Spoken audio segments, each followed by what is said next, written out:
So here we are for the first sea trials. Worked out eventually how to get it to fit in the car, which is fantastic. And we're down here at Portishead, and we're going to use this model boating lake to do the first sea trials. A little bit windy, but we should be okay. The first sea trials, we'll see if it floats, which we've done in the swimming pool. We're going to throw it in the lake and see if it works. And there's a dog here, which is brilliant. Right. He's not going to like this noise.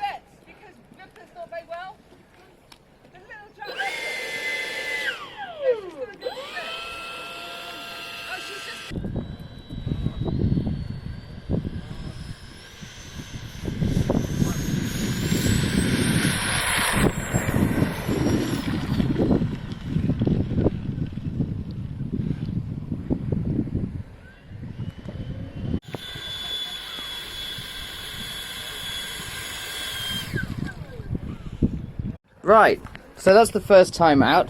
We've done a couple of test runs, haven't hit full throttle yet, and we are reading